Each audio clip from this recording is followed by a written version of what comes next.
Parece mentira que, con lo curiosos que somos todos, la historia de la curiosidad siga siendo tan desconocida para muchísimas personas, sociólogos incluidos. Eso es aún más difícil de entender si tenemos en cuenta que se trata de una historia muy curiosa. Aquí no pretendemos explicarosla entera. Nos centraremos en una sola modalidad: la curiosidad intelectual, que es la que ha hecho posible el surgimiento tanto de la ciencia moderna en general como del área científica concreta que llamamos sociología. Desde nuestra mentalidad moderna, estamos acostumbrados a considerar la curiosidad intelectual como una virtud. En los medios académicos y científicos, esta predilección por la curiosidad, entendida como espíritu de apertura e interrogación, se acentúa especialmente. Por ejemplo, el Instituto de Estudios Avanzados de Princeton se presenta en estos términos: el instituto existe para animar y apoyar la investigación estimulada por la curiosidad en todos los campos de las ciencias y de las humanidades. Lo afirma con la autoridad que le confiere haber albergado a 33 premios Nobel y al 70% de los matemáticos que han ganado la prestigiosa medalla Fields. Pero quizá es en la sociología donde la devoción por la curiosidad alcanza uno de los niveles más altos. Peter Berger, el autor de la mejor introducción a la perspectiva sociológica jamás escrita, caracteriza al sociólogo ideal como una persona con un interés enorme, infatigable y descarado por los hechos ajenos, y nos empuja a dejarnos llevar por esa curiosidad que acapara la atención de todo sociólogo. Sin esta voluntad de saber, de hacerse siempre nuevas preguntas, al sociólogo le faltaría el primer requisito imprescindible para poderse plantear el conocimiento del mundo social.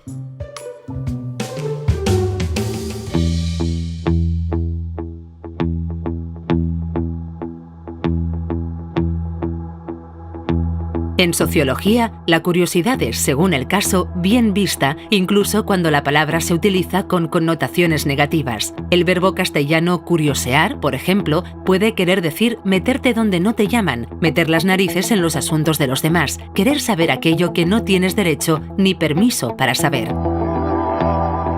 El sociólogo, como el periodista o el detective, muchas veces debe ser indiscreto y un poco chafardero, traspasando el umbral que delimita lo que es permisible o no es permisible saber. ¿Por qué debe hacerlo? Pues porque hay intereses poderosos dentro de la sociedad para ocultar determinadas realidades que a menudo se ocultan porque son esenciales a la hora de entender el verdadero funcionamiento del juego social. Por tanto, el sociólogo debe asumir el reto de interrogarse sobre estos aspectos ocultos, no directamente aparentes de la realidad. Debe desconfiar por principio de las definiciones oficiales.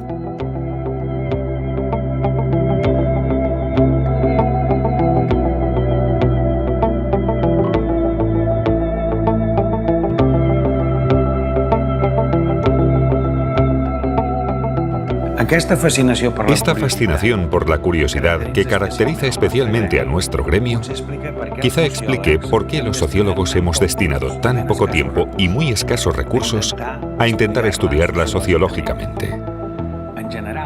En general, las personas no acostumbramos a analizar de manera nada crítica aquello que nos fascina.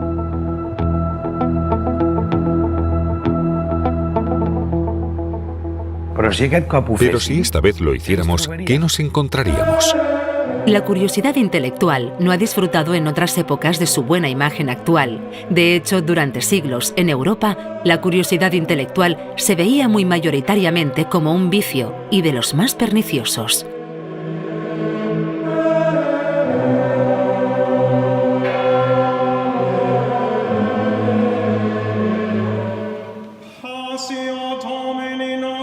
En la concepción medieval del mundo, fuertemente influida por el cristianismo, encontramos la idea de los 7 pecados capitales: la ira,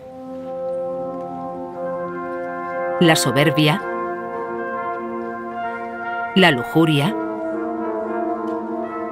la pereza, la gula, la avaricia y la envidia. En este esquema, el pecado por excelencia es la soberbia.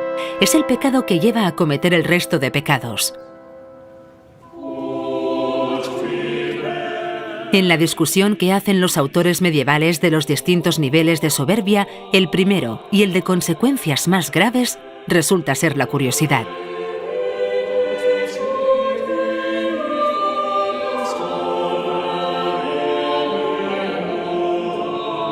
El ejemplo clásico de esto lo tenemos en el libro del Génesis, en los conocidos pasajes sobre el pecado original y la expulsión del paraíso.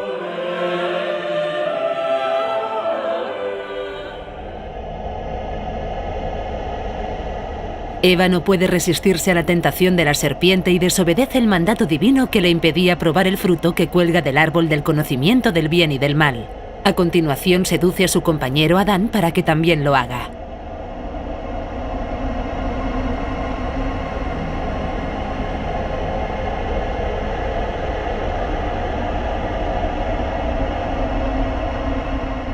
Por tanto, el primer pecado del que tenemos constancia es un pecado de soberbia. La serpiente, que representa al diablo, dice que si osan comer el fruto prohibido serán como Dios, y más concretamente, un pecado de curiosidad. Al run-run interior de ¿qué pasaría si? Se suma la insistencia de la serpiente en que se les abrirán los ojos y serán conocedores del bien y del mal.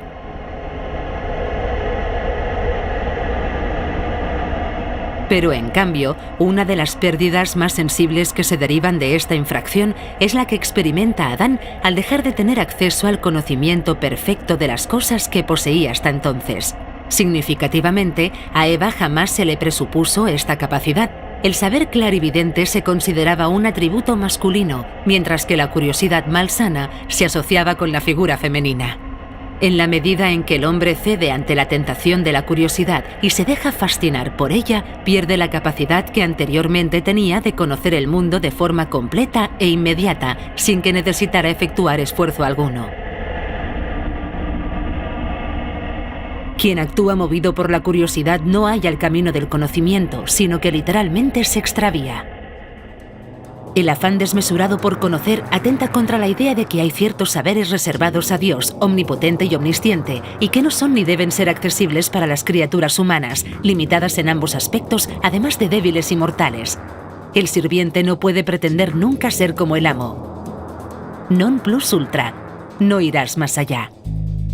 El gusanillo de la curiosidad es algo que, si aparece, puede carcomerlo todo, porque hay cosas que son secretas y es bueno que lo sigan siendo, y otras que solo deberían ser accesibles para una pequeña minoría, que son los que salvaguardan la interpretación ortodoxa de estas creencias y aseguran y vigilan su transmisión.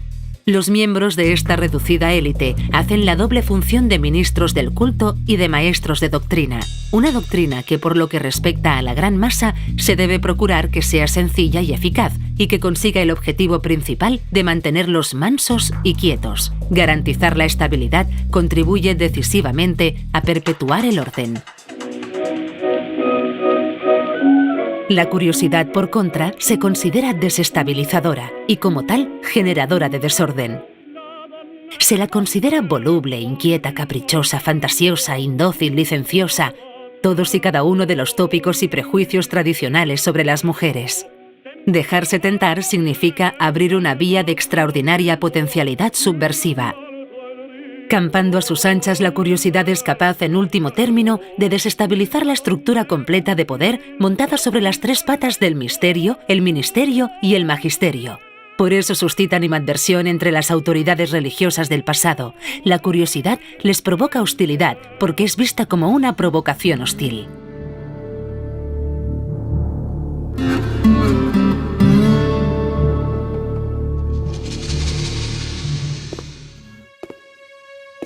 Aparte de lo expuesto hasta ahora, hay otro motivo que explica la extraordinaria reticencia del cristianismo tradicional ante la curiosidad. No hay que perder de vista que la humilitas, la humildad, se considera la principal virtud cristiana. Detrás del ataque contra la curiosidad, entendida como soberbia inadmisible, hay también una crítica profunda de la arrogancia de los sabios y de su tendencia a pretender distinguirse de la gente sencilla, a menospreciarla y a querer dominarla.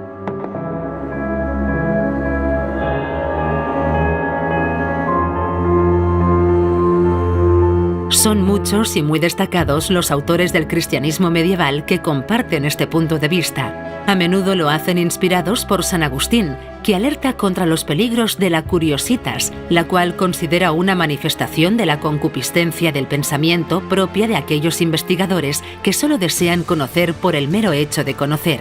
Actitud para él del todo condenable, claro.